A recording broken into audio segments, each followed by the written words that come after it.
41 employees watched it happen. 41 people in a glass-walled conference room on the 14th floor of Verano Capital, all of them in pressed suits, all of them holding coffee cups that had gone cold, all of them looking at Mason Holt standing near the back wall in a faded green jacket that had a small iron-on patch on the left elbow. A white rabbit stitched carefully and slightly crooked, put there by a 6-year-old girl named Cora who had decided that her father's jacket needed one. He had not taken it off, he had not tried to hide it. It was there and he wore it, and not one person in that room knew what it meant.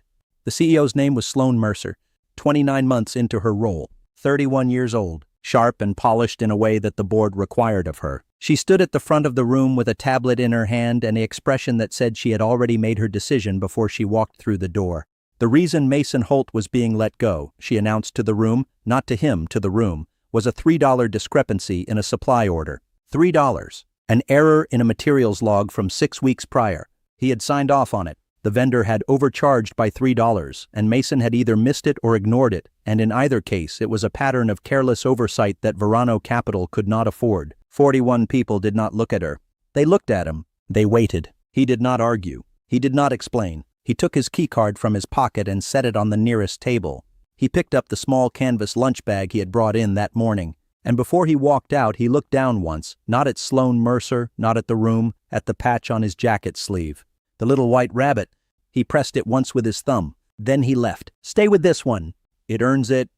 What the room did not know, what Sloan Mercer did not know, was that Mason Holt had been the person who built the inventory management system that Verano Capital ran its entire supply chain through. Not contracted it, not overseen it. Built it himself 4 years earlier when the company was still operating out of a 2-floor office in the warehouse district, and the CEO at the time was a man named Bernard Chu, who had hired Mason not as a systems architect but as a facilities coordinator because that was the only position open and Mason needed the work. He had a daughter who was 2 years old and a wife who had died 11 months before that. A car accident on a Tuesday evening in February, 37 minutes after she had called him to say she was on her way home. He had been making soup. He had the phone in his hand when the second call came. Her name was Priya. She had laughed in a particular way, a short exhale through her nose first, then the rest of it. He had not heard that sound in 4 years, and some mornings it was the first thing he thought of when he woke up before Cora did. Cora was 6 now. She had her mother's nose and her father's habit of going quiet when something was wrong. She had a stuffed rabbit she called Pip, white, soft, one ear slightly longer than the other from being carried by it for 3 years. Pip went everywhere. Pip had been in Mason's jacket pocket during every performance review, every late-night server migration, every board presentation that Mason had prepared the slides for and then not been invited to present. Pip had been there the morning Mason filed the patent on the system architecture he'd built before he understood that he'd filed it under his own name and not the company's because nobody had told him to do otherwise, because nobody had thought he was building something worth owning. He had not corrected that misunderstanding. He had simply continued working. The morning after the firing, he made Cora oatmeal with the brown sugar she liked on top. He tied her shoes, left lace first, then right, the way she insisted. He tucked Pip into the front pocket of her backpack so just the ears showed, which was the way she preferred it, and he walked her to school, and on the way back he sat on a bench near the corner of Weston and Aldrich, and he looked at his hands for a long time. They were not soft hands. They were hands that had rewired server banks and changed brake pads and assembled flat-pack furniture at 2 in the morning because Cora had wanted her new bookshelf ready before she woke up. They were hands that had held Priya's in the hospital, at the end of something. He sat there for 22 minutes. Then he went home and opened his laptop. The man who had arranged for Mason to be fired was named Cameron Voss, 44 years old, VP of Operations. He wore watches that cost more than Mason's car and spoke in the kind of slow, deliberate sentences that made everything he said sound like a decision already reached. He had been at Verano Capital for 9 years. He had also, for the past 14 months, been quietly directing the company's systems team to reverse engineer the inventory architecture that Mason had built, documenting it piece by piece in internal memos attributed to a consulting firm called Aldrich Systems, which Cameron Voss had incorporated under a family member's name 18 months prior. The plan was clean: discredit Mason on something small enough to look like a reasonable firing, large enough to create a paper trail suggesting incompetence. Remove him before the next board cycle, then license the architecture back to Verano through Aldrich Systems at a rate of $400,000 per quarter. It had worked. The $3 discrepancy had been Cameron's. He had run the supply order himself, flagged it retroactively under Mason's credentials, and brought it to Sloan Mercer with a 2-page summary that framed it as the latest in a series of oversights. Sloan had read the summary. She had not pulled the original records. She had made the call. She was not a cruel person. She was a person moving too fast in a role that required her to trust the people around her, and she had trusted the wrong one. Cameron Voss understood that about her. He had counted on it. 16 months later, the offices of Holt Infrastructure were on the 3rd floor of a converted textile building in the warehouse district, 3 blocks from the Verano Capitol building, which was not a coincidence Mason had planned, but also not one he had gone out of his way to avoid. The company had 11 employees. It had, as of the previous Thursday, a signed contract with the city's transit authority worth $2.3 million. It had, as of 6 weeks before that, a pending licensing agreement with a logistics firm in Singapore that Mason's attorney had described as the kind of thing you don't talk about until it closes. It had, on the corner of Mason's desk, a drawing Cora had made in crayon of the two of them standing outside a building with the words "Dad's Work" on it in large, confident letters. Pip the rabbit was in the drawing too, tucked under Cora's arm, rendered in white crayon which was almost invisible against the paper but was there if you knew to look. The knock on his office door came at 3:10 on a Wednesday. His assistant, a woman named Grace who had worked with him since month 2 and who had a habit of noticing things before he did, opened the door without waiting for an answer. That was how he knew it was something she had already processed. "Verano Capitol," she said. "Sloan Mercer. She's downstairs." He looked up. He looked at the drawing on his desk, then at the window. "Tell her I'll be down in 5 minutes," he said. He was down in 3. She was standing near the front desk with her coat still on and her hands in her pockets. She looked, if he was being honest with himself, like someone who had not slept well in several nights. Not undone, but the particular kind of tired that comes from something sitting on you that you can't put down. She said his name. He nodded. She said she needed to speak with him about something that had come to her attention. He gestured toward the small conference room off the lobby, a room with a glass table and 4 chairs and a whiteboard with some network diagrams still on it from the morning. She sat down. He did not. She put a folder on the table. "I know what Cameron did," she said. He looked at the folder. Not at her.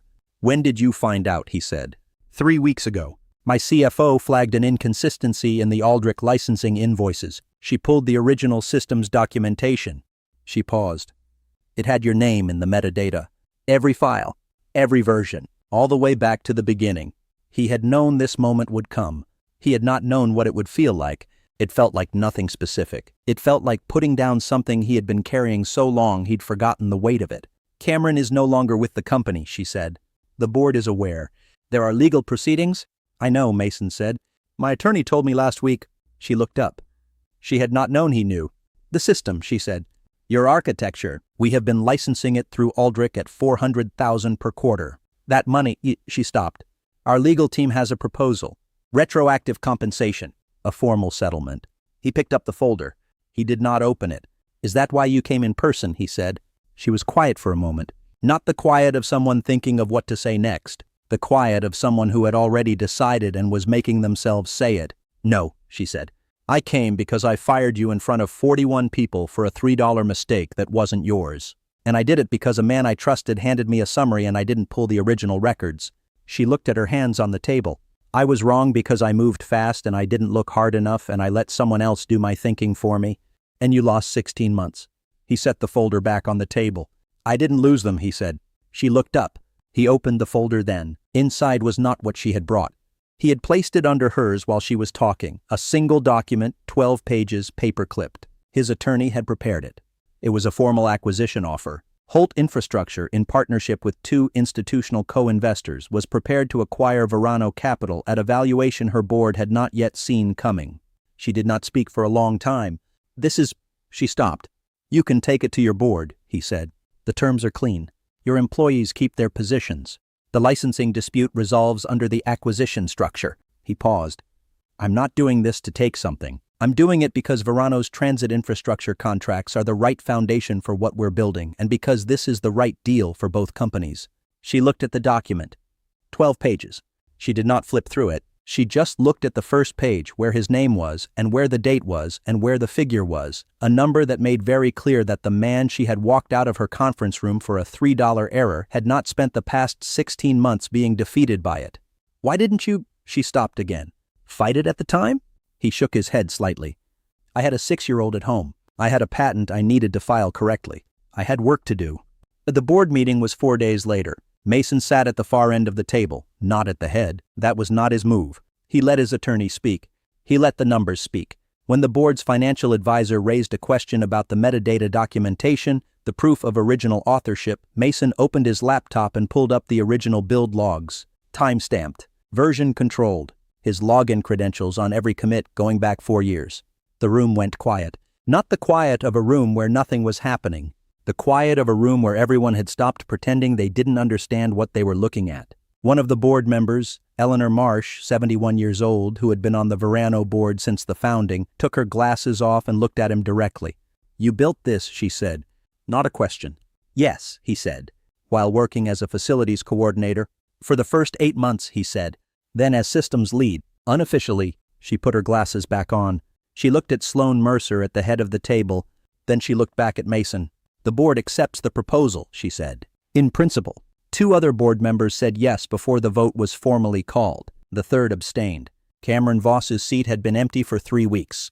He picked Cora up from school at 3:15. She came out in her yellow jacket with Pip tucked under one arm and a painting rolled up under the other.